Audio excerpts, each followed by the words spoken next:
Voilà les poteaux, la suite des événements. Donc là, comme vous pouvez le constater, il y a un peu plus de fil. Ça a l'air bordélique, mais croyez-moi, comme vous pouvez voir, c'est bien fait. Donc en gros, on a rajouté les fils jaunes qui sont pour l'alimentation principale des fonctions. Tout à l'heure, on a vu l'alimentation des lumières, des boutons. Là, c'est l'alimentation principale pour les fonctions. Et donc, toute l'alimentation principale des fonctions est reliée à chaque bouton. Sur sa propre alimentation principale. Voilà, ça c'est sa propre alimentation principale. Avec la masse et le plus. Voilà, ça c'est ce qui va alimenter la console. Les boutons de la console, voilà, uniquement. Ici, on a fait la fonction, la première qu'on a fait pour le moment. On va s'arrêter là parce qu'on est mort. Ça c'est pour le scanner. La broche avec le scanner, broche étanche, ça sert à rien forcément que ce soit étanche, mais c'est quand même bien. Toc toc toc. C'est où le 2 là? Oui, c'est cela, ouais.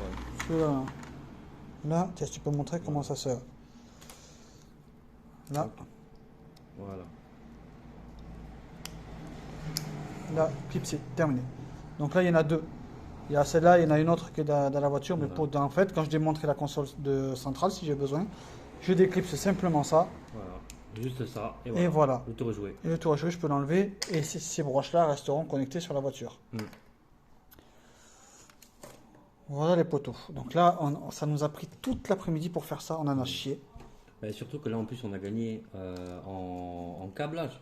Parce que normalement, il aurait fallu mettre une alimentation pour chaque bouton. Mais là, en faisant le pontage comme on a fait, on se gagne de la place et on ne retombe que sur un fil. Et donc, du coup, chaque alimentation de fonction est alimentée. Il y aura même pour le clavier.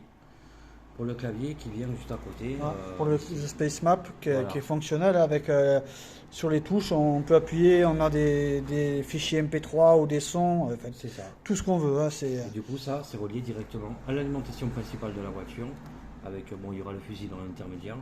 Mais le courant sera en continu. fusible en intermédiaire. Ouais. Donc, ça sera Ce genre de truc là, voilà. Ce genre-là. Ce genre de truc là. Voilà. Voilà. Au cas où, pour protéger quand même la console. C'est ça, exactement. Voilà. Voilà. Du coup, là, on a gagné de la place, gagné du fil. Donc on est content de ce qu'on a fait aujourd'hui. Hein. Franchement, Sacré boulot. ouais, là c'est chouette. Hein.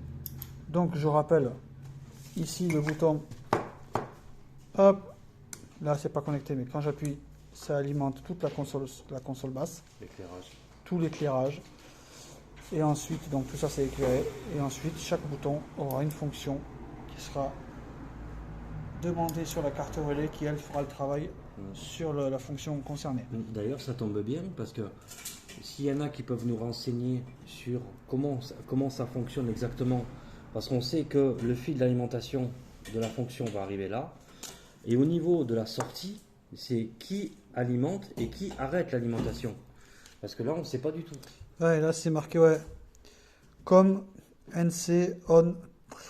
Là je suis pas calé moi. Parce que vu qu'on va Cortana. utiliser deux boutons, c'est-à-dire un pour allumer et un pour éteindre, donc c'est au niveau de la carte relais, qui c'est qui fait le va-et-vient, qui c'est qui enclenche la fonction, qui désenclenche.